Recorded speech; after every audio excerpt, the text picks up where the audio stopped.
खरगोश का गोश्त मकरू है या कुछ लोग हराम भी कहते हैं, आपका इस बारे में क्या मौक़िफ़ है? खरगोश के गोश्त के क्या फ़ायदे हैं?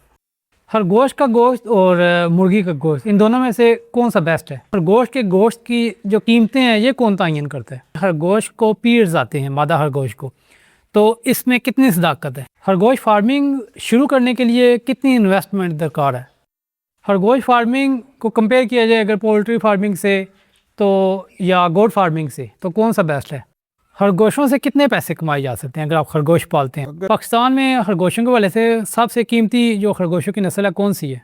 लोगों को सबज बाग दिखाए जाते हैं कि आप खरगोश पाल लें, आप इतने लाख कमा लेंगे, लेकिन फिर कंप्लेन सुनने को मिलती है कि इसकी सेल्स नहीं है, सेल नहीं होते। तो बताएं कि खरगोश कहाँ पे सेल होते हैं, इनकी मार्केट कहाँ पे? पाकिस्तान में खरगोश फार्मिंग का फ्यूचर क्या है? तो आप कितने का पर पीस लेते हैं? ख़वातीन के लिए खरगोश फार्मिंग मौजू में क्या वो घर पे ख़वातीन खरगोश फार्मिंग कर सकती है?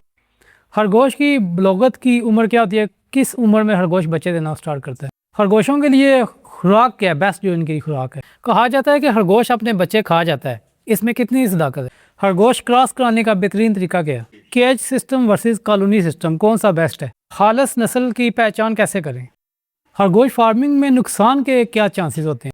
क्या फार्म में जंगली खरगोश को पाला जा सकता है? रैबिट फार्मिंग में रिकॉर्ड कीपिंग कैसे की जाए? खरगोशों में क्या बीमारी ऐसी पाई जाती है जो एक से दूसरे में लगती है और पूरा फार्म मुतासर हो सकता है? खरगोश की फूड होती है, यानी कि जो खाल इसकी होती है, क्या उससे भी पैसे कमाए जा सकते हैं? हमारे यहाँ कहा जाता है कि खरगोश का गोश्त मकरू है या कुछ लोग हराम भी कहते हैं, आपका इस बारे में क्या मौक़िफ़ है?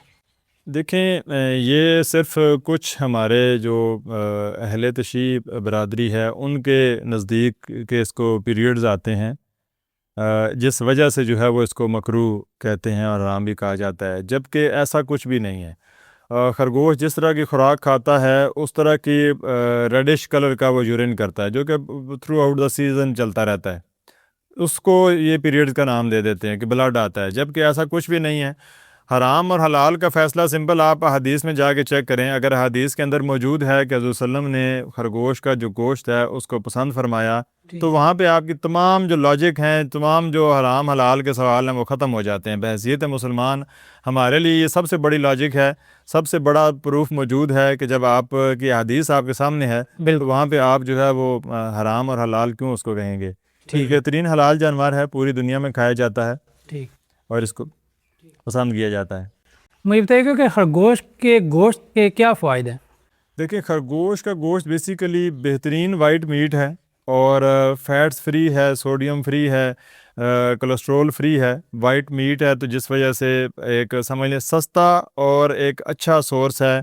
इसके अंदर विटामिन B12, सेलेनियम और एक बेहतरीन रिच प्रोटीन है, जो अगर आप किसी भी बीमारी के अंदर भी एज ए ट्रीटमेंट इस्तेमाल करते हैं तो भी बहुत अच्छे रिज़ल्ट देता है आपको। और इसके अलावा भी नॉर्मल रूटीन के अंदर अगर आप इसको इस्तेमाल करते हैं तो एक सेहतमंद ज़िंदगी की जो है वो ज़मानत देता है आप। ठीक है, खरगोश का गोश्त स्पेसिफिकली किन अमराज के लिए बेस्ट है? देखें, खरगोश का गोश्त तो बेसिकली अगर आप इसकी स्टडी देखें ना तो ये हर एक बीमारी में इसका जो है ना वो रोल मौजूद है, क्योंकि विटामिन B12 इसके अंदर मौजूद होता है जो कि इम्यूनिटी को बूस्ट करता है।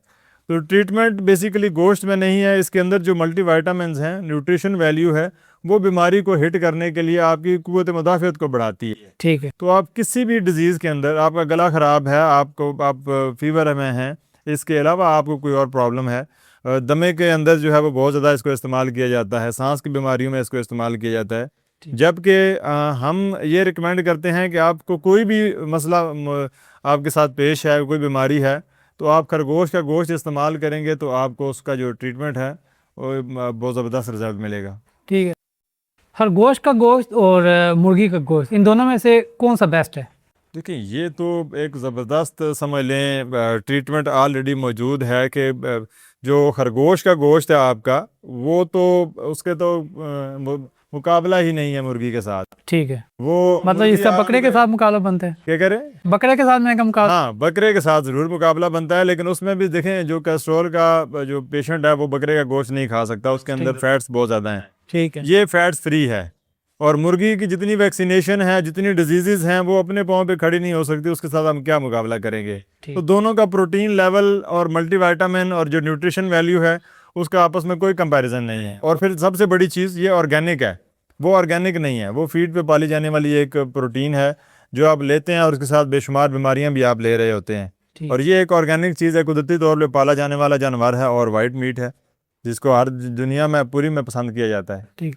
पाकिस्तान में खरगोश के गोश्त के लिए कौन कौन सी नस्लें मौजूद हैं? देखिए पाकिस्तान के अंदर तो तकरीबन इस वक्त वर्ल्ड वाइड बात करें तो 70 से 80 नस्लें मौजूद हैं, और पाकिस्तान में बात करें तो गोश्त के लिए स्पेसिफ़िकली 3 से 5 नस्लें हैं, और बाकी एज ए पेट भी पाली जाती हैं, जिसमें न्यूजीलैंड वाइट ब्रीड है, गोश्त के लिए पूरी दुनिया में भी फेमस है और पाकिस्तान में भी है। ठीक है। इसी तरह कैलिफोर्निया है, अमेरिकन चिंचला है और पेलोमिनो है। ये ब्रीड्स जो हैं वो पाकिस्तान में गोश्त के मकसद के लिए इसकी फार्मिंग की तो जाती है। इनका कितना, एक पीस कितना किलो का हो जाता है? एक पीस तकरीबन जो है वो 3 से 5 किलो वज़न जो है वो करता है। 3 से 5 जी। किलो।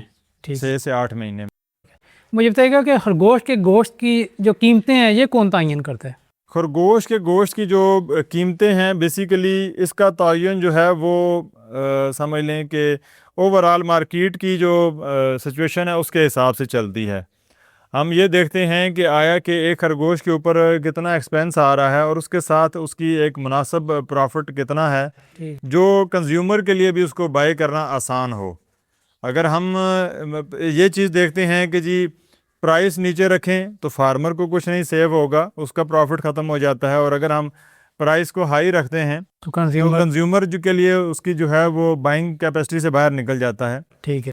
तो एक मिडल प्राइस रखी गई है जिसमें फार्मर को भी इस वक्त फ़ायदा है और जो कंज्यूमर है उसको गोश्त भी जो है वो मुनासिब प्राइस पे मिल रहा है, जो कि इस वक्त 1400 से लेके 1600 रुपये किलो साफ़ गोश्त जो है वो फार्म जो है प्रोवाइड कर रहा होता है मार्केट के अंदर।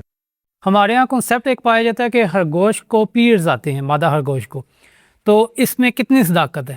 ये टोटल एक झूठ है, और बेसिकली उस चीज़ जैसा कि पहले बात की मैंने कि इसके यूरिन को देखते हुए लोग इसको बोलते हैं कि इसको पीरियड्स आते हैं, क्योंकि जिस तरह की खुराक खाता है उसी तरह का ये यूरिन करता है। अगर आप कोई ऐसी खुराक इसको देते हैं जो कैल्शियम बेस्ड होगी, उसमें कैल्शियम की मिकदार ज़्यादा है, तो इसका जो यूरिन है वो आप देखेंगे कि बिल्कुल थिक और मिल्की वाइट होगा। ठीक है। अब कोई ये नहीं कह सकता कि अब जो ये दूध निकालना शुरू कर दिया इसने यूरिन के ज़रिए। ठीक है। ठीक है, तो ये चीज़ें टोटल गलत हैं। इसी तरह आप उसको आयरन की मिकदार ज़्यादा देंगे तो वो रेडिश होता है, तो इसने टोटल बिल्कुल ब्लडी टाइप का जो है वो यूरिन करना है। ठीक। अब ये महीना महीना आप इसको आयरन की मिकदार देते रहें तो महीना पूरा जो है वो रेडिश यूरिन आएगा। तो ये टोटल एक गलत अफवाह है, और साइंटिफिकली जो है वो इसमें कोई सदाकत नहीं है कि इसको पीरियड्स वगैरह आते हैं। ठीक है। खरगोश फार्मिंग शुरू करने के लिए कितनी इन्वेस्टमेंट दरकार है? खरगोश फार्मिंग बहुत छोटे लेवल से भी की जा सकती है, और कमर्शियल फार्मिंग करें तो एक प्रॉपर उसके लिए इन्वेस्टमेंट आपको ज़रूरत पड़ती है। अगर छोटे लेवल की बात करूं तो एक बंदा जो घर के अंदर अपनी बची खुची चीज़ों से 50-1 हज़ार रुपये से अपने किचन के मामलात को चला सकता है। ठीक है। 50,000 में वो अपने 4-6 खरगोश ले ले और उसको पाल के वो अपना तकरीबन 12 से 15 हज़ार 20 हज़ार रुपया माहाना जो है वो इससे कमा सकता है। और सबसे अच्छी चीज़ ये होगी कि जब वो इसी गोश्त को अपने घर में इस्तेमाल करेगा तो उसकी जो फैमिली की जो हेल्थ है वो जो बेहतर होगी, वो एक हिडन प्रॉफिट है। ठीक है। जो उसको साथ में मिलेगा। ठीक है। खरगोश फार्मिंग को कंपेयर किया जाए अगर पोल्ट्री फार्मिंग से तो या गोट फार्मिंग से, तो कौन सा बेस्ट है? देखें उनके साथ तो इसका कंपैरिजन ही नहीं है। अगर आप जब भी कंपैरिजन करते हैं तो बहुत सारी चीज़ें कंपैरिजन की जाती हैं। सबसे पहली चीज़ कंपैरिजन आपकी ये आता है कि मैनेजमेंट उसके साथ कैसी है। ठीक है। तो पोल्ट्री की मैनेजमेंट मुश्किल है, वैक्सीनेशन के पूरा एक सिलेबस मौजूद है, इसकी कोई वैक्सीनेशन नहीं है। ठीक। इसी तरीके से गोट और डेयरी के साथ भी आप मैनेजमेंट देखें तो उनकी 24 घंटे की ड्यूटी है। रात को भी सुबह दोपहर शाम 3 टाइम की चुवाइयाँ हैं, फिर दूध सेल करना है, फिर जानवरों को पानी उतारना अंदर बाहर, ये सारी चीज़ें उसमें आ जाती हैं। ठीक है। जबकि इसके साथ अब आ जाएँ तो 1 घंटा 1.5 घंटा आपकी सुबह ड्यूटी है, 1 से 1.5 घंटा शाम की ड्यूटी है। तो मैनेजमेंट तीनों के मुकाबले में कम है, प्रॉफिट तीनों के मुकाबले में बेहतर है, और इन्वेस्टमेंट जो है वो तीनों के मुकाबले में कम है। ठीक। अब अगर आप डेयरी फार्मिंग करते हैं तो आप कम से कम 20-25-30 लाख रुपए लगाएंगे तब आपकी 4-5 गायें आती हैं। पोल्ट्री आपकी करोड़ों रुपए का इन्वेस्टमेंट मांगती है। ठीक। गोट फार्मिंग भी आपकी कम से कम 30 से 50 लाख रुपया मांगती है। ठीक। ये आपका बिजनेस 50,000 से शुरू होता है, 10 लाख रुपए के अंदर आप बेहतरीन एक सेटअप लगा लेते हैं। ठीक। और आखिर पे आ जाते हैं सेल। पोल्ट्री की, डेयरी की या गोट फार्मिंग की आप सेल्स देख लें कि बेचते के टाइम पे आप तीनों में जलील हो रहे होते हैं। इसमें आपको सबसे मेन बेनिफिट है कि मैनेजमेंट भी आसान है, इन्वेस्टमेंट भी कम है, और सेल्स के टाइम पे फार्म आपको फैसिलिटेट भी कर रहा है कि अपना स्टॉक तैयार करें, फार्म पे दे के अपनी अमाउंट ले लें। ठीक है। तीनों फार्मिंग के साथ कंपैरिजन में आ जाएं तो खरगोश फार्मिंग से बेस्ट कोई भी नहीं।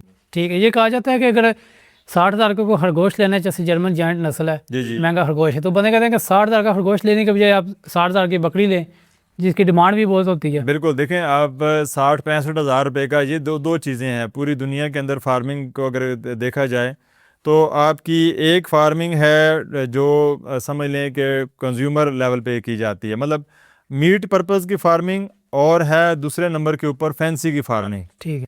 तो जर्मन जायंट का आपने नाम लिया है तो ये फैंसी की फार्मिंग है। तो फैंसी जानवर 65,000 रुपये का है, एक टाइम में 8 से 12 बच्चे देता है। ठीक है।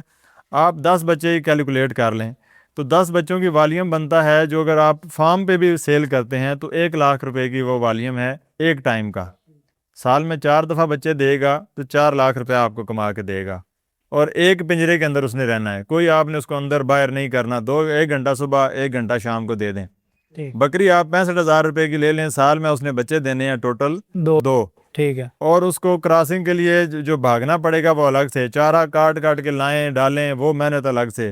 ठीक। तो एक तरफ 65,000 रुपया इन्वेस्ट करिए आपने, पूरे साल की अनथक मेहनत की, और आपने साथ में 2 बच्चों को पाला, और वो आपके 1 लाख रुपए के बिक गए। ठीक। इधर आपने 65,000 रुपया पाला, फार्म घर के कोने के अंदर आपने खरगोश रख लिया, और उसी को पाल के आपने साल में 4 लाख रुपया कमा लिया। मेहनत आपने की कोई नहीं, बिल्कुल। ठीक है। तो कंपैरिजन जर्मन की जो ब्रीड है वो फैंसी में आती है, तो वो तो बकरियों के साथ कोई मुकाबला नहीं है। अगर आप मीट वाले रैबिट्स को भी बकरी के साथ कंपैरिजन में लेके आएँ तो फिर भी 65,000 रुपये के अंदर आपके 20 खरगोश आते हैं, वो आपको 2 से 2.5 लाख रुपया सालाना कमा के देते हैं। तो गोट फार्मिंग एक अलग बिजनेस है, उसके जो अलग मामलात हैं, उसके प्रॉफिट रेवेन्यू अलग से है, और खरगोशों के साथ कंपैरिजन उसका किसी भी सूरत नहीं हो सकता। ठीक है। खरगोशों से कितने पैसे कमाए जा सकते हैं अगर आप खरगोश पालते हैं? अगर खरगोश पालते हैं तो ये एक ऐसा सवाल है जिसका जवाब यूँ समझ लें कि अगर ज़्यादा बोलूँगा तो लोग इसको झूठ भी समझेंगे, और अगर कम बोलूँगा तो लोगों के लिए एक फेक न्यूज़ हो जाएगी। अगर इसके प्रॉफिट की बात की जाए तो अगर प्रॉपर एक कमर्शियल फार्म आप लगाते हैं, ठीक, और उस फार्म को प्रॉपर मैनेज किया जाए, तो अगर 8-9 लाख या 10 लाख रुपए एक बंदा इन्वेस्ट करता है तो दुनिया का ये वाहिद बिजनेस है जो आपको पहले साल में ही आपकी इन्वेस्टमेंट जो है वो रिटर्न करता है। ठीक, इन्वेस्टमेंट रिटर्न करता है। मतलब एक साल में आपने 10 लाख लगाया है तो पहले साल में आप 10 लाख अपना रिटर्न कर लेते हैं, और 4 साल तक आप इसी प्रॉफिट को कंटिन्यूसली रिसीव करते रहते हैं। ठीक, दुनिया में कोई भी ऐसा बिजनेस जो नहीं है जो इतने शॉर्ट टाइम में आपकी इन्वेस्टमेंट भी रिटर्न करे और आपका आगे भी आपको प्रॉफिट मिलता रहे। ठीक है, मतलब कम पैसे लगाएं, कम आएंगे ज़्यादा, लेकिन आएंगे ज़रूर। आएंगे ज़रूर। छोटे लेवल पे करेंगे तो वो डोमेस्टिक फार्मिंग है, वो बैकयार्ड फार्मिंग आ जाती है, घरों के अंदर आप उसमें काम कर सकते हैं। प्रॉपर कमर्शियल फार्मिंग करते हैं तो एक इन्वेस्टमेंट की मद में चीज़ आ जाती है, और वो इन्वेस्टमेंट जो है वो आपकी तकरीबन 1 साल के अंदर आपका प्रॉफिट रिटर्न करती है। अगर कोई 1 लाख रुपया खरगोश फार्मिंग में लगाए तो वो कितने कमा सकता है? 1 लाख रुपया अगर एक फार्मिंग के अंदर आप लगाते हैं तो 20 से 30 हज़ार रुपया जो है वो आप तकरीबन माहाना कमा सकते हैं। माहाना कमा सकते हैं। लेकिन ये ब्रीडिंग तो हर महीने तो नहीं करते, साल में इनका सीजन होता है। ये देखें सीजनल इसकी ब्रीडिंग होती है, तो तकरीबन 8 महीने आप इससे ब्रीडिंग ले सकते हैं। ठीक, लेकिन जो है जब आप डिवाइड करते हैं तो प्रॉफिट वो आपका पर मंथ पे आप डिवाइड करेंगे तो आपको ये आ रही होगी। ठीक, मतलब आपने जो प्रॉफिट है वो तो निकालना है पर क्लच के हिसाब से कि एक दफ़ा मादा ने बच्चे दिए, वो बच्चे आपने सेल किए तो जो पैसे आए। ठीक है, तो एक मादा तकरीबन एक टाइम में आपको 8 से 10 हज़ार रुपये कमा के देती है, 14 हज़ार तकरीबन कमा के देती है। ठीक है। मुझे बताइएगा कि रिसेंटली मेरी नज़र से एक वीडियो गुजरी कि खरगोश एक साल में 150 बच्चे देती है तो सोशल मीडिया की वीडियो वायरल थी, तो इसमें कितनी सदाकत है कि वाकई 150 बच्चे देती है? नहीं, देखें सोशल मीडिया के ऊपर बेसिकली हर वो वीडियो वायरल होगी जिसके अंदर झूठ की मिकदार आप 99% रख दें। ठीक है। उसमें 1% सच्चाई होगी और 99% उसका झूठ होगा, तो वो वीडियो वायरल हो चुकी होगी, जबकि ऐसा कुछ भी नहीं है। खरगोश जो न्यूजीलैंड वाइट ब्रीड है, देसी तो खैर उस पर भी नहीं जाता, वो 2 से 3 बच्चे देता है एक क्लच में, साल में 4 दफ़ा बच्चे दे तो 12 बच्चे बनते हैं या 15 बच्चे बनते हैं। ठीक। न्यूजीलैंड वाइट ब्रीड ऐसी है जो कि बहुत अच्छी, अगर आपके पास प्रोडक्शन आ रही हो तो सालाना आपका 30 से 50 बच्चा देती है। 30 से ये 50। मैक्सिमम है, इससे ऊपर कोई फार्मर नहीं जा सकता। ठीक है। तो ये बाकी 150 वाली तो सारा एक झूठ है का, वो एक समझ लें पोंजी स्कीम वाला सिस्टम है कि आपको सब्ज़ बाग दिखाए जाते हैं, तो सब्ज़ बागों में ना जाएं, एक रियलिस्टिक अप्रोच करेंगे तो ये 30 से 50 बच्चे देती है। ठीक है। पाकिस्तान में खरगोशों के वाले से सबसे कीमती जो खरगोशों की नस्ल है कौन सी है? कीमती नस्ल एक अलग है और ये 2 अलग अलग जगहों पे डिवाइड हो जाएगा मामला। ठीक है। अगर आप मीट की फार्मिंग करते हैं तो फिर अच्छी नस्ल कौन सी है, तो वो न्यूजीलैंड वाइट, अमेरिकन चिंचला और कैलिफोर्निया ब्रीड्स हैं जिन पे काम करना चाहिए। और अगर फैंसी में आ जाते हैं तो फिर हर बंदे की अपनी चॉइस है कि उसको पसंद कौन सी है। ठीक। अगर महंगी नस्लों की बात करें, जर्मन जायंट महंगी नस्ल में आता है, बिकता भी महंगा है, इससे परचेज भी महंगी है। चेकर्ड जायंट ब्रीड बहुत महंगी है, रेक्स ब्रीड बहुत महंगी है। ठीक। तो नायाब नस्ल जितनी होगी उतनी उनकी महंगी क्या प्राइस क्या है जो जिनके आप नाम ले रहे हैं? ये नस्लें तकरीबन हमारे फार्म से अगर आप परचेज करते हैं प्योर ब्लड लाइन तो 65,000 रुपये हमने प्राइस रखी हुई है, तीनों नस्लों की सेम है। बाकी बहुत सारी और बच्चों के जी बच्चों बनीस का पे पेयर, जाए। ब्रीडर पेयर तकरीबन 2 लाख रुपए का है। ठीक। तो बाकी जो छोटी इसके अलावा पेट ब्रीड्स हैं वो तकरीबन 15,000 से लेके 20 से 25,000 तक जो है वो उनका पेयर चलता है। ठीक है। लोगों को सब्ज़ बाग दिखाए जाते हैं कि आप खरगोश पाल लें, आप इतने लाख कमा लेंगे, लेकिन फिर कंप्लेन सुनने को मिलती है कि इसकी सेल्स नहीं है, सेल नहीं होते। तो बताएं कि खरगोश कहाँ पे सेल होते हैं, इनकी मार्केट कहाँ पे है? देखिए, सब्ज़ बाग जो दिखाया जाता है बेसिकली एक मुहावरा है बड़ा पुराना कि जब तक जो है वो लालची ज़िंदा है तब तक ठग जो है वो भूखा नहीं मरता। ठीक है। तो खरगोश फार्मिंग में भी बहुत सारे लोग हैं जो आपको यही चीज़ें सिखाते हैं कि लाखों लगाएं और करोड़ों कमाएं। पूरी दुनिया में ऐसा कोई भी बिज़नेस नहीं है। जब आप प्रोफेशनल तरीके में जाएंगे तो आपका 3 से 5% एक बिज़नेस आपको प्रॉफिट देता है। खरगोश फार्मिंग के अंदर हाँ ये ज़रूर है कि एक हाइप क्रिएट होती है और उसके अंदर जो बंदे इन्वेस्ट करते हैं और फ़ौरन कोई जैकपॉट लगा लेते हैं तो वो एक अलग मैटर है। लेकिन खरगोश एक प्रोफेशनल बिज़नेस है। प्रोफेशनल तरीके से करेंगे तो लाखों से आप हज़ारों कमाएंगे, लाखों से लाखों वाला मामला भी नहीं है। ठीक है, तो ये बिल्कुल गलत बात है। प्रॉपर बिज़नेस करें और ये करोड़ों वाली पॉलिसी ज़हन में रख के बिज़नेस को ना करें। एक अच्छा बिज़नेस है आपका किचन चलाता है, एक अच्छा बिज़नेस है कि आप अच्छी इन्वेस्टमेंट करते हैं तो आपको अच्छा रेवेन्यू बना के देता है। ठीक है। अब आ जाती है सेल्स के हवाले से। लेकिन सेल्स मार्केट के अंदर जब आप खुद कोशिश नहीं करेंगे बेचने की तो आपको ये मसाइल आएंगे। ये आपको बकरियों में भी आते हैं, लोगों की कुछ की बकरियां भी नहीं बिक रही हैं, किसी की गाय भी नहीं बिक रही है। कभी किसी ने नहीं कहा कि यार गाय बिकती नहीं है, रख फार्मिंग शुरू कर दें तो। लेकिन जबकि मैंने तो डेयरी फार्मिंग में भी लोगों को करोड़ों रुपए का नुकसान सहते हुए देखा है। बकरियां भी लोगों ने ली लाखों में हैं, जब बेचने का टाइम आया तो हज़ारों में भी नहीं बिकी। ठीक है। तो ये मार्केट का गैप हर एक जगह पे मौजूद है कि जब आप मजबूरी में बेचने की तरफ भागेंगे तो आपको नुकसान होगा। लेकिन जब आप उसकी मार्केट को समझेंगे, आप खरगोश फार्मिंग करते हैं प्रॉपर तरीके से, हमारे फार्म के साथ अटैच होते हैं तो हमारा फार्म आपसे परचेजिंग करता है ताकि आपको सपोर्ट की जा सके, आप खुद ना बेचने की तरफ जाएं। ठीक है। अगर एक कमर्शियल फार्मिंग बंदा करता है तो सबसे पहले वो खुद अपने नज़दीकी होटल वाले के साथ बात करे तो आपका खरगोश बआसानी वहाँ पे कंज्यूम होगा। पूरे पाकिस्तान में खाया भी जाता है, हम भी उन्हीं होटलों को सप्लाई करते हैं। लेकिन हम कोशिश करते हैं, हम जाते हैं, हम विज़िट करते हैं होटलों को, हम गाइड करते हैं। लेकिन एक बंदा कहे कि मैं घर में बैठा हुआ हूँ खरगोश बिक जाए, तो ऐसा कभी भी नहीं होता है, आपको कोशिश करनी पड़ती है। ठीक है। पाकिस्तान में खरगोश फार्मिंग का फ्यूचर क्या है?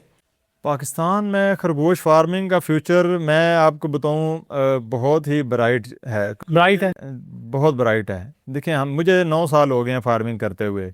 जब हम फार्मिंग में आए थे तो उससे अगले साल से हम सोच रहे हैं कि यार ये पता नहीं बिकेगा नहीं बिकेगा, रोज़ ये सवाल हम 9 साल से सुन रहे हैं। ठीक है। और आज भी मेरे फार्म पे अगर आज कोई 100 पीसेस का ऑर्डर लगाता है तो उसको 2 महीने बाद सप्लाई मिलती है। ठीक है। तो ये हो गई कि सेल और परचेज के हवाले से कि बिकता नहीं है और क्या होगा क्या नहीं होगा, सवाल वहीं पे हैं। 9 साल हो गए हैं, फार्मिंग अभी भी कंटिन्यू है। देखिए, जब आप किसी भी मुल्क के अंदर या किसी भी फार्मिंग को कंपैरिजन करते हैं तो आप ये देखा करें कि वर्ल्ड में, दुनिया में क्या चीज़ें हो रही हैं। वर्ल्ड वाइड खरगोश फार्मिंग एक बेहतरीन बिजनेस माना जाता है। पाकिस्तान में लोग सिर्फ अफवाहों से ही बस अपने रिजल्ट लेते रहते हैं, ठीक, पेपर वर्क नहीं करते हैं, उसके ऊपर कोई अपनी वर्किंग नहीं करते हैं। देखें, वर्किंग अपनी करें कि यार एक होटल के ऊपर आप सेल करते हैं तो क्या होगा, पालता हूँ तो कितना खर्चा आएगा और उसमें मुझे क्या प्रॉफिट है। अपनी वर्किंग आप जब करेंगे तो लोगों की बातें सुनेंगे तो आपको तो गोट फार्मिंग में भी नुकसान है, डेयरी में भी नुकसान है। क्या डेयरी बंद हो गई है, गोट फार्मिंग बंद हो गई है? नहीं बंद हुई, दुनिया में चल रही है। पाकिस्तान में तो अब ये बिजनेस शुरू हुआ है, यानी कि ब्राइट है फ्यूचर। तो अल्हम्दुलिल्लाह मैं समझता हूँ कि अभी तो शुरुआत है, अभी तो एक्सपोर्ट शुरू नहीं हुई है तो हम पूरा नहीं कर पा रहे हैं। जब इसकी एक्सपोर्ट के मामला शुरू हो जाएंगे तो इंशाल्लाह खरगोश फार्मिंग आप एक अच्छे लेवल पे बिजनेस इसको देखेंगे। ठीक है, फिलहाल सिर्फ पाकिस्तान में है डोमेस्टिक लेवल, यानी एक्सपोर्ट आउट ऑफ कंट्री नहीं हो रही इसकी? नहीं, अभी तक नहीं हो रही है। पूरी दुनिया में से, पूरे पाकिस्तान में सिर्फ एक दफ़ा एक्सपोर्ट के मामलात हुए हैं, बल्कि 2 दफ़ा हुए हैं। एक दफ़ा अफ़गानिस्तान में यूनाइटेड नेशन के ऑर्डर्स को जो है वो सप्लाई किया गया था और एक दफ़ा ओमान में भिजवाया गया स्टॉक हमारी तरफ। तो ये एक्सपोर्ट ना होने की हुकूमती पॉलिसी है कोई, या क्या वजह? नहीं, देखिए स्टॉक ही नहीं है। स्टॉक नहीं, देखिए आपको कंटेनर का स्टॉक होगा तो आप बाहर भिजवाएंगे। ठीक तो है। यहाँ पे तो आपके पास स्टॉक इतना नहीं है कि आपको अगर 100 खरगोश का ऑर्डर आ जाए तो आप 2 महीने इंतज़ार देते हैं अगले बंदे को, तो आप बाहर कैसे भेजेंगे? ठीक है, तो आप कितने का पर पीस लेते हैं? देखें, हम लोग जो पेरेंटल फ्लॉक है, हमारी जो सेल्स और परचेज़ की अगर प्राइसेस देखी जाएं तो उसमें तकरीबन 50% का मार्जिन आ जाता है। ठीक है, कि अगर पेरेंटल फ्लॉक जो हम सॉर्टिंग करके देते हैं, अच्छे एनिमल्स को पहले छांटी किया जाता है और उन एनिमल्स को फिर फार्मर को दिया जाता है A+ क्वालिटी में। ठीक है, तो वो तकरीबन 9,000 रुपये का आपको एक पेयर मिलता है, मतलब 4,500 रुपये का पर पीस आपको मिल जाता है। 2 से 3 महीने का 1.5 किलो वज़न उसका होता है। ठीक है, जब हमारी परचेज़ आती है तो परचेज़ हर फार्मर बल्क क्वांटिटी में देता है। तो बल्क क्वांटिटी में जब आप सेल आउट कर रहे होते हैं तो 700 पर केजी, 700 रुपये किलो मेल जो है वो हम परचेज़ कर रहे हैं। ठीक है, और फीमेल जो है वो 1400 पर केजी जो है वो हमारी वापस परचेज़ है। ठीक है, अब एक फार्मर का यहाँ पे कुछ बातें आ जाती हैं कि यार इसमें फार्मर को क्या प्रॉफिट आ जाता है, तो ये भी साथ साथ मैं बताता चलूँ कि एक खरगोश को तैयार करने में आपका 200 से 400 रुपये किलो एक्सपेंस आता है। ठीक है, डिपेंड करता है कि उसने चीज़ें रेंट पे रखी हुई हैं या उसकी सारी जो बिल्डिंग है किराए हैं या चारा वगैरह है वो उसका अपना है या रेंटेड है। ठीक, अपना होगा तो 200 से 250 रुपये फ़ी किलोग्राम उसका एक्सपेंसेस हैं। 700 रुपये वो हमें सेल कर रहा है, अच्छा एक प्रॉफिट उसको मिल रहा होता है। मादा पे भी उसका सेम एक्सपेंस है लेकिन मार्केट का गैप ज़्यादा है तो उसको 1400 रुपये की वो सेल आउट हो रही होती है। ठीक, और सारी चीज़ें रेंटेड होंगी तो वो फिर जो है आपको तकरीबन 400 रुपये किलो तक आपके एक्सपेंस आते हैं और 300 रुपये पर केजी फिर भी आपको प्रॉफिट दे रहा होता है, ठीक है, जो कि एक बड़ा रीज़नेबल प्रॉफिट है। ख़वातीन के लिए खरगोश फार्मिंग मौजू में, क्या वो घर पे ख़वातीन खरगोश फार्मिंग कर सकती हैं? जी, बहुत ज़बरदस्त बिज़नेस है हमारे। मैंने बहुत सारे जगहों पे सोशल मीडिया पे भी ये चीज़ हाईलाइट की है कि ख़वातीन के लिए ये काम मर्दों से ज़्यादा आसान है। ठीक है, क्योंकि उनके लिए 1-1.5 घंटा निकालना सुबह, 1-1.5 घंटा निकालना शाम को आसान है। और क्योंकि ये सफाई वाले मामलात हैं, छोटी सी जगह को साफ़ कर लिया तो ख़वातीन घर में वैसे भी सफाई वगैरह कर रही होती हैं। ठीक है, और उनको ख़वातीन को भी अटैचमेंट रिक्वायर्ड होती है। तो खरगोश एक ऐसा जानवर है जो ख़वातीन घर में इनको पालती हैं, वो साइकोलॉजिकली भी उनकी बहुत सारी चीज़ों को पॉजिटिव करता है ये। ठीक, तो मेंटली और फाइनेंशियली दोनों तरह से सपोर्ट करता है। ठीक है, छोटा सा सेटअप लगाएं, थोड़ी सी इन्वेस्टमेंट करें, उनको टाइम दें। बहुत सारी ख़वातीन हमारे साथ अटैच भी हैं जो काम कर रही हैं और उसका जितना भी रेवेन्यू जनरेट होता है वो अपने घर को सपोर्ट करती हैं उससे और बड़ा बेहतरीन काम कर रही हैं। यानी कि उमूमन ख़वातीन कहती हैं कि हमें कोई वर्क चाहिए जो हम घर के कामों के अलावा कर सके, अपनी इनकम जनरेट करने, तो उनके लिए खरगोश फार्मिंग बेस्ट है। बेहतरीन। तो वो रीसेल किधर करेंगी फिर? रीसेल भी देखें, अगर तो ख़वातीन काम करती हैं घर के अंदर तो फिर मेरा उनको ये मशवरा है कि वो ख़ुद से अगर सोशल मीडिया डील कर सकती हैं, ठीक है, फिर तो वो इस तरीके से चलेंगे, कहीं से भी परचेजिंग करें और घर में पालें और ऑनलाइन चीज़ों को सेल कर लें। अगर कुछ ख़वातीन ऐसी हैं जो पढ़ी लिखी नहीं हैं लेकिन वो काम करना चाहती हैं तो उनके लिए फिर हमारा ऑप्शन है कि मलिक रैबिट फार्म के साथ वो अपना काम करें, अपने एनिमल परचेज़ करें, उनको घर में पालें और जितना भी बच्चा आता है सिंपली वो फार्म पे भिजवा के अपनी अमाउंट ले लें और अपना एक जो है वो सेल्स वाले मामले से वो बाहर रहेंगी वो इस तरह, और उनको प्रॉफिट भी मिलता रहेगा। ठीक। खरगोश की बलोगत की उम्र क्या होती है? किस उम्र में खरगोश बच्चे देना स्टार्ट करता है? खरगोश आपका 7 से 9 महीने में ब्रीडर तैयार हो जाता है। पैदाइश से 6 माह से लेके 9 माह के बीच में ये तैयार हो जाता है। डिपेंड करता है आपने इसको खुराक कितनी दी है। अच्छी खुराक माहौल के अंदर ये अपनी ग्रोथ करता है। लेकिन अमूमी तौर पे जो इंटरनेशनल स्टैंडर्ड्स हैं, 6 महीने में ये ब्रीडर तैयार हो जाता है। 6 महीने में? जी। ठीक है। और खरगोश कितने दिन में बच्चे देती है? खरगोश का जो प्रेगनेंसी पीरियड है वो 30 डेज़ है।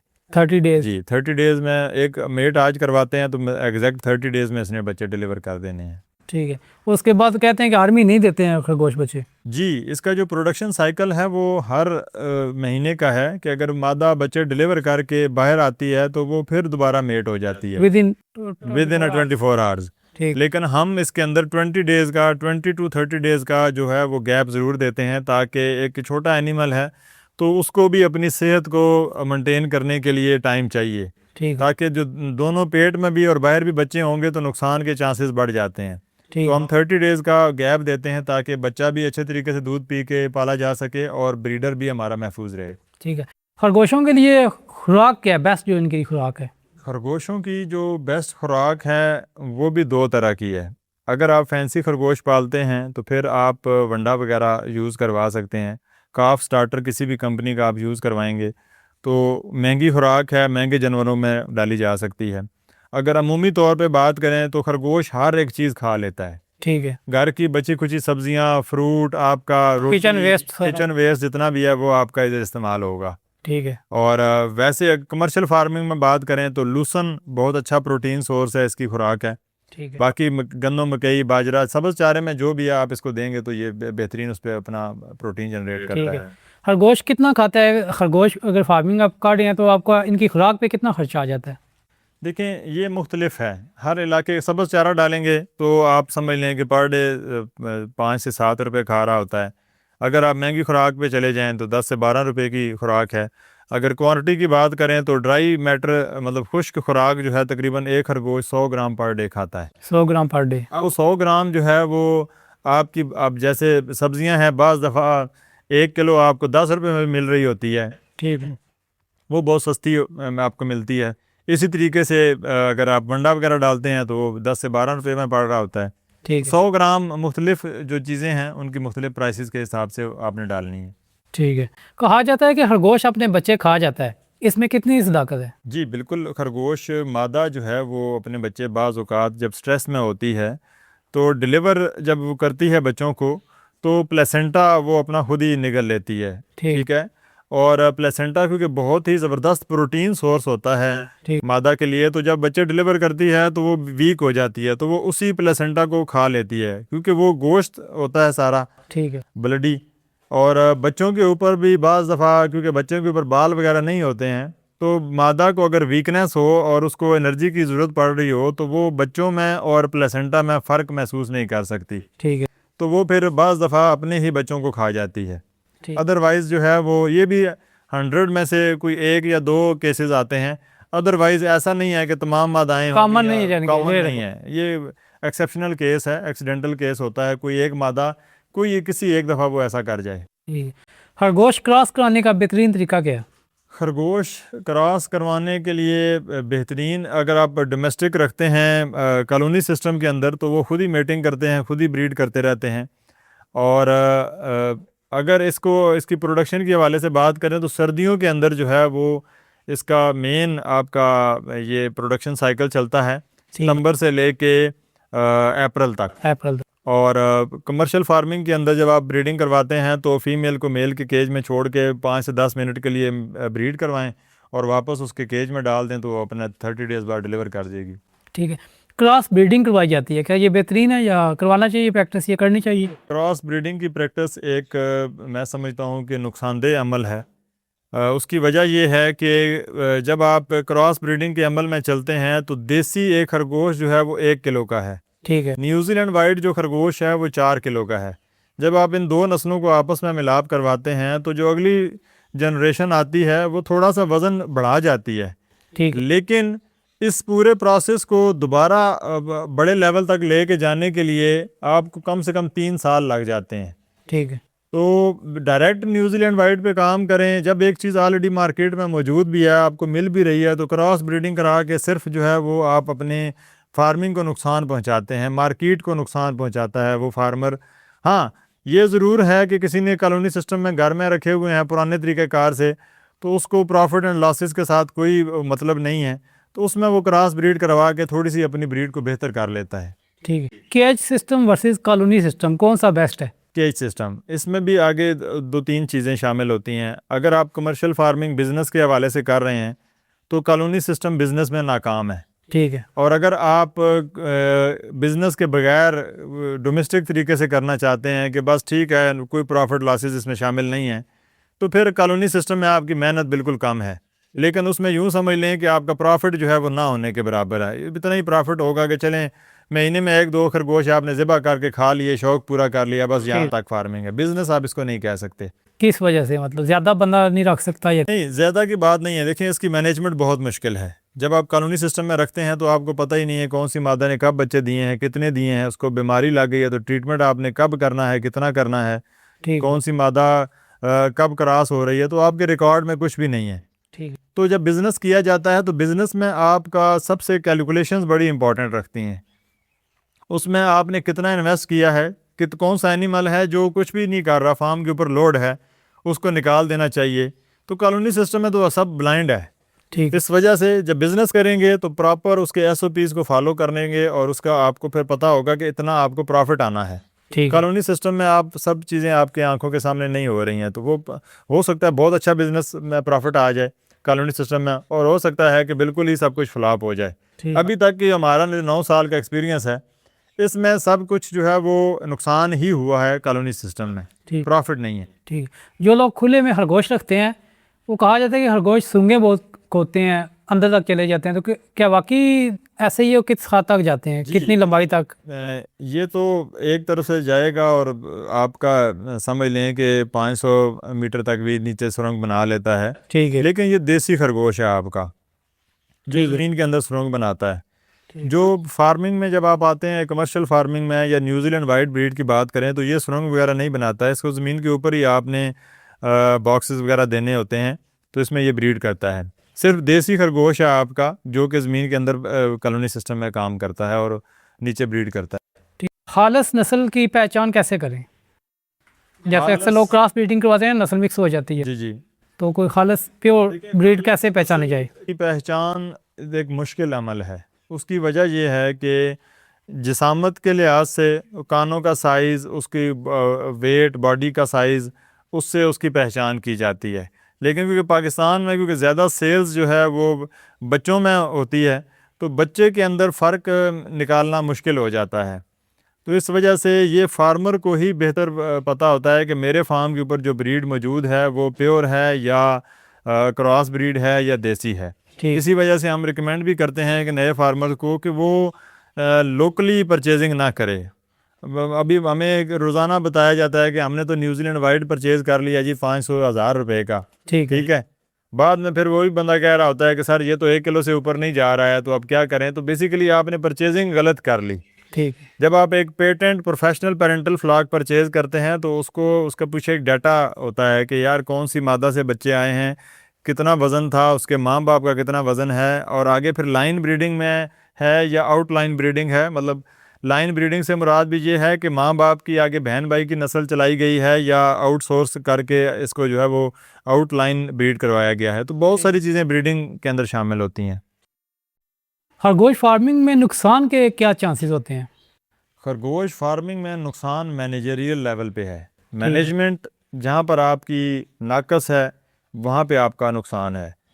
बाकी जितनी भी फार्मिंग है वो आपके कंट्रोल में नहीं होती। वायरल डिजीज़ आएगी तो ज़ाहिर है पूरे का पूरा आपका शेड है फारग हो जाता है, ठीक, नुकसान में चला जाता है। लेकिन जब आप खरगोशों में बात करें तो सबसे पहला बेनिफिट आपको वायरल डिजीज़ नहीं है, बैक्टीरियल डिजीज़ है। आपकी सुस्ती है कि आप उसको आपने डायग्नोज नहीं किया, आपने चेक नहीं किया, आप उसकी खुराक नाकस दे रहे हैं, आप उसको पानी गंदा दे रहे हैं, उसकी सफाई का निज़ाम आपका गंदा है, तो आपको नुकसान देगा। तो मतलब आप अपने बिज़नेस में ख़ुद ही ज़िम्मेदार हैं खरगोश फार्मिंग के नुकसान में। ठीक अदरवाइज खरगोश फार्मिंग में आपका नुकसान नहीं हो सकता। ठीक। जो नए फार्मर्स आते हैं उनको क्या मुश्किलात होती हैं खरगोश नए फार्मिंग? फार्मर्स को 3 से 4 तरह की मुश्किलात हैं कि एक तो वीडियोस देख के एकदम से जंप करते हैं खरगोश फार्मिंग में, और फिर तजर्बा ना होने की वजह से ज़्यादा सोचते हैं कि लाखों कमाएंगे, लेकिन जब वो ख्वाब टूटते हैं तो पैनिक हो के तो अपना सब कुछ बेच के तो इधर से पहला नुकसान उठा रहे होते हैं। ठीक है। ये भी एक प्रॉपर बिजनेस है। अगर आप 1 लाख रुपए इन्वेस्ट करते हैं तो 1 लाख रुपया मैनेजमेंट के लिए भी आपके पास होना चाहिए। जब आप एक जानवर पाल लेते हैं आपने उसके खुराक और बाकी जो लवाजमात हैं उनको पूरा करने के लिए आपके पास पैसे नहीं हैं तो आप नुकसान उठाएंगे। फिर ये भी एक मेहनत तलब काम है, आपने चारा काटना है, रोज़ाना डालना है, एक ड्यूटी है। ठीक है। अगर आप वो ड्यूटी प्रॉपर तरीके से नहीं कर पा रहे फिर आप नुकसान उठाएंगे। जब सब्ज़ बाग आप देखते हैं तो उन सब्ज़ बागों में ये चीज़ आप नहीं देख रहे होते कि मेहनत भी करनी है। ठीक है। तो नया फार्मर इन्वेस्टमेंट पे जाके नुकसान उठाता है। मेहनत जब करनी पड़ती है कि यार मेहनत ज़्यादा है, प्रॉफिट कम है, फिर उसको परेशानी होती है। तो इन चीज़ों से बचें। अगर आप खरगोश फार्मिंग करना चाहते हैं तो आप यूँ समझ लें कि मेहनत आपकी अनथक है, आपको दिन रात उसको टाइम देना है। ठीक। बेशक कि आपको 2 घंटे सुबह 2 घंटे शाम को है, लेकिन फिर भी वो आपका टाइम लेगा। टाइम देंगे प्रॉपर तो आपको प्रॉफिट देगा। क्या फार्म में जंगली खरगोश को पाला जा सकता है या जंगली खरगोश से भी आप फार्मिंग कर सकते हैं? नहीं, देखें पहले तो आपको यहाँ पे मैं ये क्लियर कर दूँ कि जंगली जो होता है वो खरगोश नहीं है। ठीक है। ठीक है, ये आप इसको ऐसे कह लें कि जैसे बकरी और भेड़ दो अलग अलग जो है वो जेनेटिकली अलग अलग एनिमल हैं। ठीक। इसी तरीके से जंगली जो है वो हेयर कहा जाता है उसको। ठीक है। जो साइंटिफिकली उसका नाम है वो हेयर है, वो खरगोश नहीं है। लेकिन क्योंकि वो खरगोश की तरह का एक एनिमल है तो इस वजह से उसको भी खरगोश आम ज़ुबान में कहते हैं, हम जंगली खरगोश कह दिया जाता है। ठीक है। उसका रहने का तरीक़ाकार अलग है, वो देसी तरीके में नहीं रखा जा सकता, उसको पाला भी नहीं जा सकता। एक्सपायर हो जाते हैं जी, वो आपका स्ट्रेस लेता है और वो एक्सपायर हो जाता है। ठीक। उसकी फार्मिंग जो है वो कमर्शियल में या डोमेस्टिक में नहीं की जा सकती। नहीं की जा सकती। जी, क्योंकि वो शिकार किया जाता है, ज़िंदा अगर पकड़ा भी जाए तो वो अपने आप को ज़ख्मी करके एक्सपायर कर लेता है। वो स्ट्रेस बहुत लेता है। वो जंगल का बादशाह है, उसने जंगल के अंदर ही पलना है और रहना है। ठीक। रैबिट फार्मिंग में रिकॉर्ड कीपिंग कैसे की जाए? देखिए खरगोश ये एक बहुत अहम सवाल है और हर फार्मर के लिए ज़रूरी भी है। अगर आप खरगोश फार्मिंग में कामयाबी चाहते हैं तो आपका रिकॉर्ड मेंटेन करना बहुत ज़रूरी है। ठीक। क्योंकि इसी से ही आपका सारा प्रॉफिट जनरेट होता है कि कौन सा एनिमल है, कितने उसने बच्चे दिए हैं, कब दिए हैं, कौन सा है जो नहीं दे रहा है, बीमार है, ट्रीटमेंट कौन सा लगाया है। ये सारी चीज़ें आपके पेपर के ऊपर होंगी तो आपको बिज़नेस के अंदर प्रॉफिट मैक्सिमम लेने में आसानी होगी। ठीक। उसके लिए 5-6 रजिस्टर हम मेंटेन करवा देते हैं। एक के अंदर मीटिंग रिकॉर्ड रखा जाता है, एक के अंदर डिलीवरी रिकॉर्ड रखा जाता है, एक के अंदर विनर्स का रिकॉर्ड रखा जाता है, ठीक। बच्चों की इलादगी का रिकॉर्ड रखा जाता है। इसके अलावा हम कुछ मेडिसन का रिकॉर्ड रखते हैं। फिर केज के ऊपर जो है वो केज नंबर्स लगाए जाते हैं, उसका रिकॉर्ड अलग से रखा जाता है। तो इसलिए 4 से 5 जो पेपर्स हैं वो मेंटेन किए जाते हैं, जिससे आपको हर एनिमल का रिकॉर्ड पता होता है कि ये कितने बच्चे दे रहा है, कब दे रहा है और दोबारा कब आपने इसको मेट करवाना है। ठीक है। खरगोशों में क्या बीमारी ऐसी पाई जाती है जो एक से दूसरे में लगती है और पूरा फार्म मुतासर हो सकता है? जी हाँ, बिल्कुल। खरगोशों में वायरल डिजीज़ तो ऐसी नहीं है कोई भी वर्ल्ड वाइड। सिर्फ ऑस्ट्रेलिया में 1946 में जो है वो RHVD के नाम से एक वायरल डिजीज़ आई थी सामने, जिससे पूरे के पूरे खरगोश जो है वो एक्सपायर हुए थे। लेकिन उसके बाद से अभी तक पूरी दुनिया में वायरल डिजीज़ रिपोर्ट नहीं हुई है। ठीक है। बाकी बैक्टीरियल कुछ डिजीज़ हैं जिसमें जैसा कि स्कैबीज़ है, कॉक्सीडियोसिस है, ये ऐसी हैं ट्रांसमिटेड डिजीज़ हैं जो एक खरगोश से दूसरे को लग सकती हैं। उसके लिए फार्म के ऊपर एंटीसेप्टिक स्प्रे वगैरह किए जाते हैं ताकि ये भी ऐसा नहीं है कि पूरे का पूरा फार्म एक्सपायर हो जाएगा। ठीक है। उस तरह की डिजीज़ नहीं है। हाँ, इन्फेक्ट हो सकता है, एक से दूसरे को लगेगी, आपको फिर सबको ट्रीटमेंट देना पड़ेगा। ठीक जी। उसका फिर ये है कि जो बीमार जो इसको लादा कर दिया जाए। हाँ, उसमें ये होता है कि स्प्रे पूरे फार्म पे कर दिया जाता है और जो इन्फेक्टेड हैं उनको अलग करें, ट्रीटमेंट करें, जब ठीक हो जाएं तो उनको वापस अपनी जगह पे शिफ्ट कर दें। क्वारंटाइन करना पड़ता है उन एनिमल्स को। आप खरगोश फार्मिंग 9 साल से कर रहे हैं माशाल्लाह, वो काफ़ी एक्सपेंसिव भी खरगोश होता है। मुझे बताइएगा आज तक सबसे महंगा खरगोश आपने कितने का सेल किया? मैंने सबसे महंगा खरगोश रेक्स ब्रीड सेल की थी आज से काफ़ी टाइम पहले। 4 लाख रुपए का मैंने ब्रीडर पेयर सेल किया था ठीक है। एक। वो रेक्स ब्रीड एक्सपेंसिव है पाकिस्तान में? पाकिस्तान में तो जर्मन जायंट भी एक्सपेंसिव है, चैकर्ड भी एक्सपेंसिव है, रेक्स भी एक्सपेंसिव ब्रीड्स में आता है। लेकिन वक्त के साथ साथ जो है वो इसकी प्राइसेस ऊपर नीचे चलती रहती हैं। मतलब आज के टाइम में तकरीबन हम जो सेल कर रहे हैं रेक्स का ब्रीडर पेयर वो 2 लाख रुपए का है। 2 लाख। जर्मन जायंट 1,80,000 तक हम सेल करते हैं, चैकर्ड जायंट भी 1,70,000-80,000 तक हम सेल करते हैं। ठीक है। और बच्चों का पेयर हम 65,000 रुपये का सेल करते हैं। तो जो आपका सवाल था कि हमने सबसे महंगा कब सेल किया है, तो वो 4 लाख रुपए तक का हमने सेल किया हुआ है। खरगोश की फूड होती है यानी कि जो खाल इसकी होती है, क्या उससे भी पैसे कमाए जा सकते हैं सेल करके? बिल्कुल। देखें, खरगोश की जो खाल है वो इस वक्त तकरीबन 200 से 300 रुपये पर एनिमल आपका जो है वो सेल आउट हो रही है। ठीक है। इसको कभी हमने प्रॉफिट में अभी शुमार ही नहीं किया, क्योंकि ये इंडस्ट्री आहिस्ता आहिस्ता डेवलप हो रही है। खरगोश की खाल इस्तेमाल होती है हमारे पास। इसके अलावा हमने कुछ बतखें और बाकी एनिमल्स भी पाले हुए हैं।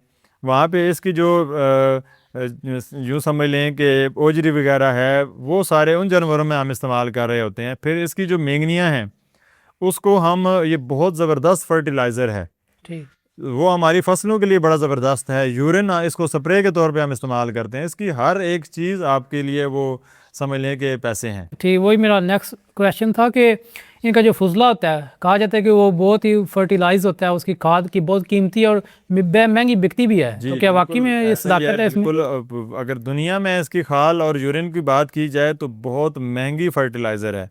पाकिस्तान में तो इसकी बड़ी मिनिमम क्वांटिटी मौजूद है, लेकिन मैं अपनी फसलों की बात करूं तो जिस जगह पे हम खरगोशों के फर्टिलाइज़र को यूज़ करते हैं, उस फसल की जो प्रोडक्शन है वो बाकी तमाम जो खादें हम यूज़ करते हैं केमिकल की, उससे ज़्यादा आती है। ठीक। क्योंकि बहुत रिच सोर्स है फास्फोरस का और पोटाश का और इन चीज़ों का ये।